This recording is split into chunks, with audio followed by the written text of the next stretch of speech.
Well, I think I got it, or the intermittent problem has gone away for now with the brightness and the color kind of freaking out. Doing that board or changing that cap must have done something. It's been rock solid. It hasn't messed up once. And this thing has been on what, day and a half, rested overnight, and all day today. So I think we're good to go. As for the tuner that messed up with the fine tuning, I was on the fence on whether doing the composite or component input or fixing the tuner. I think I'm going to lean towards fixing the tuner, and the reason why is I got the antenna DTV converter and like like an Apple TV or a Roku or whatever for streaming. I got a modulator, so if I want to stream or do that, I could just turn it on, and it feeds all the old TVs. So I have the output all going to all the televisions. So I would lose that functionality. So fixing the tuner is the way to go. So for today, I'm thinking of it's going to be time to do the convergence. And I'm excited to see what it's going to look like because the colors and the picture quality, especially after doing the grayscale alignment, it's just been, the picture on this is absolutely wonderful. It's just as good as the RCA set. I'm really liking this television. I just got to get the let me see if I can show you here. Be probably better on the crosshatch, but it's way out of whack, and I've been really reading the manual over and over again just to get a grasp.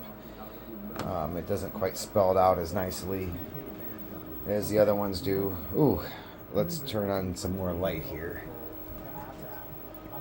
There we go. So this is going to show us, I believe, here's our convergence pots or whatnot that I'll need to work on. And the book for the convergence kind of spells it all out here to start, where to start, and get everything lined up.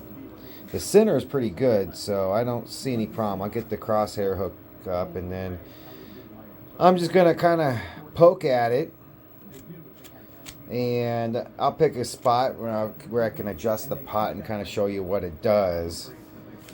But I ain't going to bore you with all that. We'll get it all done, see what the picture quality is like. And after I get that done, it's a little late today, but yeah, I'll see if I can get the news. So we'll have, we'll do something like this where we can get a few minutes of seeing what it looks like after the convergence. But I think I might record or stream a whole new segment, maybe a half an hour. And if you're interested just to kick back and watch this without a bunch of me talking a bunch of crap, you're welcome to check it out. It's on the Mangy Raccoons Extras page. I'll put it over there so I don't, just annoy everyone with, half an hour recordings of news. But I think it's kind of cool to see the news on these old sets. It's the way I always watched the news. And, I think it'd be, ooh, look at that, you guys. We can upgrade. I don't know. Anyway, so I got it over there if you're interested. You can check that out. Maybe I'll put a link down there in the description, make it easy for you guys to click on. Alright. Alright, so I'm going to get the generator hooked up. And got the mirror set up, and I'm going to start poking at this and see if I can get this thing actually aligned. And then I can get the back on. The only little bit of problem now that the fine-tuning thing broke, I need slightly different fine-tuning for the cable box versus the modulator. But you can get in there and manually tune it, which I've done, and I kind of put it in the middle of the best of both worlds. The problem is you got to be pretty spot on and just the right spot on the modulator to not have text buzzing. But I got that pretty minimal, but I used probably the converter box more, so I set it kind of more for no buzz on the over-the-air converter box. So that's where we're at there. Got the crosshatch set up so you can kind of see the center's looking good. It's around the edges here where it's just way out of whack. This side's not quite as bad, but a little bit on the bottom. But boy, you really notice it watching things on the sides here. So let's see if we can get that better. Well, I swear every time I go to make a video, I jinx this thing and something else breaks on this set. I went downstairs to grab the fine tuning, these things to tune the what you gonna call it. I haven't even touched anything yet, and besides me being an hour break today, I took a nap. I've been watching this thing all day long. I just got done watching a movie when it decided I break this thing out. I come up here and the set's off and the circuit breaker's tripped. So I reset the circuit breaker, turned it back on, and it looked like it was okay. And then it looked like the horizontal started shrinking or whatnot, and then the circuit breaker tripped again. We're going to monitor the 240 volt or 230 volt line and the amps. We're on watts. No, we're on amps. We're going to monitor the amps. This TV is supposed to only take 1.6, even though it's a little low right now. We're going to watch that. Got it back on the broadcast so we can see what the picture does. It's crazy. I can't believe how many times this thing has failed on me in a short amount of time. Hopefully it's just working the kinks out. I mean, this thing was sitting kind of, I believe, in an unlived house for a little while before it was acquired and made it my way. But I don't know. I find it interesting that my 1966 RCA, you know, I've been watching that thing for years and I haven't had anything go wrong with it. It needs to get all realigned again. It's kind of gotten all out of whack, but you know, it hasn't failed once, surprisingly. And this thing just keeps letting me down at every turn. Alright, well, let's see what it does. Did I reset that circuit breaker? Alright, we're back in business. Oh, we went DC. Picture's coming back up. 1.15 amp, 213 volts. Picture's looking wider than normal, maybe? I don't remember. I got this box. This does seem darker than normal, unless they're wanting it dark because of what's going on right now. Okay, that looks normal. Oh, that voltage is dropping. Now it's going back up. Ooh, we're at 1.7 amps now, though. 1.8 amps, we're way over 2 amps. 2.6, 2.2 amps, 2.3, 2.4. Whoo, man, where's this thing trip at? 3 amps. I don't know if I want to continue going. Our voltage output's dropping there. Do I gotta, oh, the picture's shrinking. I'm gonna just kill it. Right there. I'm not gonna let it go all the way. Well, we got a power supply issue, I believe. I wonder if it's that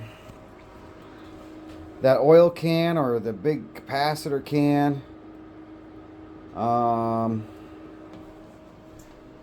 don't know. Where's the power supply board? I mean, there's some capacitors here, some electrolytics maybe. I wonder what would cause the amps to run up, the voltage to drop. It's got to be something pulling the circuit down, right? This wire here, one there in the bottom, wasn't even connected. It was just hanging away, and I'm like, well, how do I got a picture? Turn the TV back on, and I didn't. So it must have just been hanging on by a thread, and I wonder if that was causing excessive draw of some sort to run the amps up and just, I don't know, trip the system. I find that really strange. But it's been running for a while and it hasn't happened again, so could have done a little better job, honestly. She ran for about a half an hour, didn't have an issue, so I might get back to actually doing the convergence now. And if you guys haven't picked up on it yet, I have this really strange, really bad luck, really good luck kind of thing. And I've always had that.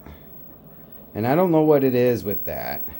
But, you know, just in this case, you know, bad luck, you know, that it breaks again.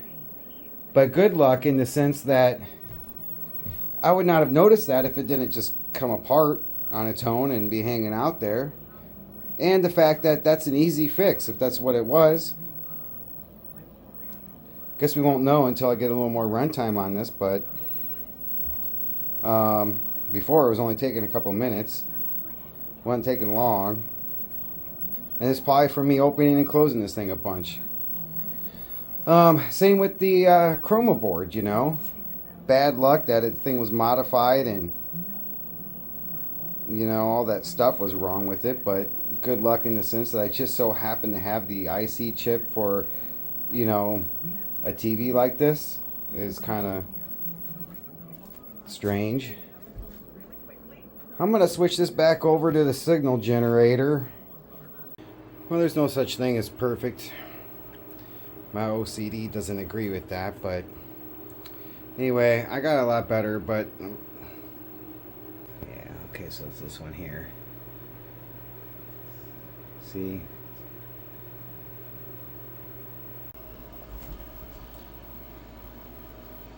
Well, there we are.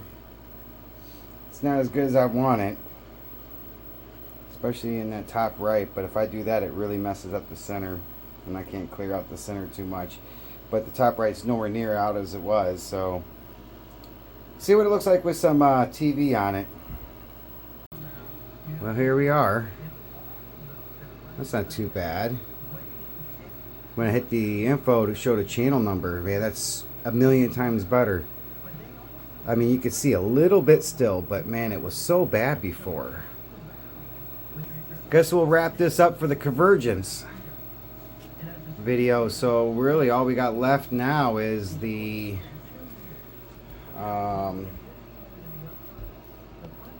getting the tuner fixed, huh? So it's gonna be a little while, I think, before I dig into that tuner. Heck, I'm thinking about seeing if I can just find a replacement tuner or something just to throw in there. I mean, this thing's already missing the tuner shield and all that, so if I could find a tuner. So if that's the case, I should be able to put the back on this thing. That'd be nice. Oh man, that's exciting. Haven't had the back on this since the first night I brought it home. That looks sharp. Yeah. I was noticing something. I was putting the cover on that I forgot to show you all. Back when I did the grayscale adjustment, I had to reset all the screen grids, and they're all in the same exact position when it came back. So that's cool to see. And that's usually a good sign. All right. Well, I'm going to keep it on the kilowatt meter for now, just to keep an eye on it until I feel comfortable that it'll be okay.